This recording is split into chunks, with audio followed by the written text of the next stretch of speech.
सोचिए हम सब यहाँ एक ही छत के नीचे बैठे हैं। हम सब की अपनी अपनी कहानियाँ हैं, अपने अपने ड्रीम्स है और अपने अपने स्ट्रगल हैं। लेकिन एक चीज़ है जो हम सब में कॉमन है और वो है हमारा माइंड।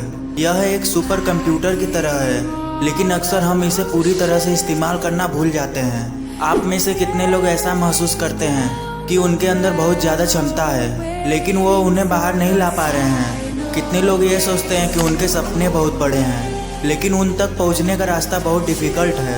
अगर आप ऐसा सोचते हैं तो आप अकेले नहीं हैं। आप उन 80% लोग में आते हैं जो यही सोचते हैं। देखो, सबसे बड़ा जेल हमारा खुद का माइंड है। आज मैं आपको एक कड़वी सच्चाई बताना चाहता हूँ। इस दुनिया में सबसे बड़ा जेल न तो कोई लोहे की सलाखें हैं, न ही कोई चार दीवारें। सबसे बड़ा जेल तो हमारा अपना दिमाग है। हम अक्सर खुद को सीमित कर लेते हैं। हम कहते हैं हम यह नहीं कर सकते, यह मेरे बस की बात नहीं है, या लोग क्या कहेंगे। ये सब क्या है? ये हमारे माइंड की बनाई हुई लिमिटेशन है। ये लिमिटेशन हमें डर, शक और नेगेटिव थिंकिंग के रूप में जकड़ लेती है। ये हमें रोकती है, हमें आगे नहीं बढ़ने देती। आइए एक छोटी सी कहानी से इसे समझते हैं। एक हाथी के बच्चे को बचपन से ही सर्कस वालों ने जंजीरों से बांध रखे थे।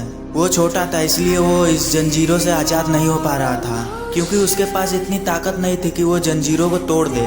जब वो बड़ा हुआ फिर भी वो जंजीरों को नहीं तोड़ सका, क्योंकि उसका दिमाग बचपन से ही मान लिया था कि वो भाग नहीं सकता। उसके पास ताकत तो है, लेकिन उसका माइंड मान लिया था कि ये जंजीर नहीं टूट सकती हमसे। बस वैसे ही हमारा माइंड भी उस हाथी की तरह काम करता है। अगर बचपन से या कई असफलताओं के बाद हमारा माइंड मान ले कि हम कुछ नहीं कर सकते, तो हम सच में नहीं कर पाते। हमारा शरीर तो कैपेबल होता है, लेकिन हमारा माइंड हमें रोक देता है।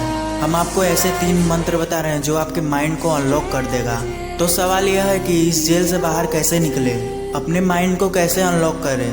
पहला मंत्र, हम सब असफलता से डरते हैं। कोई भी गिरना नहीं चाहता है, लेकिन क्या आप जानते हैं कि हर महान व्यक्ति की कहानी में असफलता एक महत्वपूर्ण अध्याय होती है। थॉमस एडिसन को लीजिए, उन्होंने 10,000 से ज़्यादा बार बल्ब बनाने की कोशिश की, लेकिन वो हर बार असफल रहे। जब उनसे पूछा गया तो उन्होंने कहा, मैं 10,000 बार असफल नहीं हुआ, मैंने 10,000 ऐसे तरीके खोजे जो काम नहीं करता।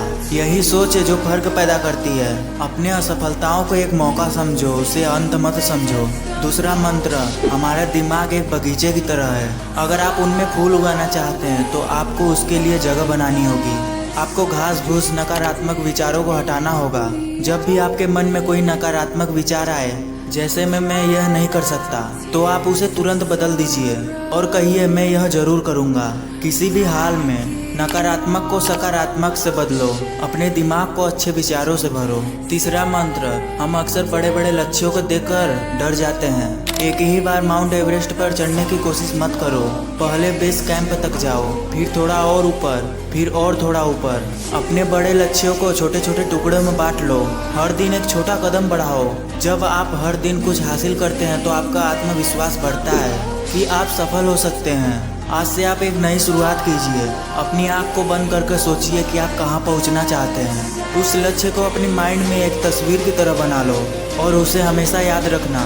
जब हम हार मानने लगे तो अपने उस सपने को याद कर लेना जो तुमने देखा है। यह आपकी ज़िंदगी, आपका माइंड सबसे बड़ा हथियार है। अब इसे जंग लगने मत दो, इसे इस्तेमाल करो और इसे फास्ट करो।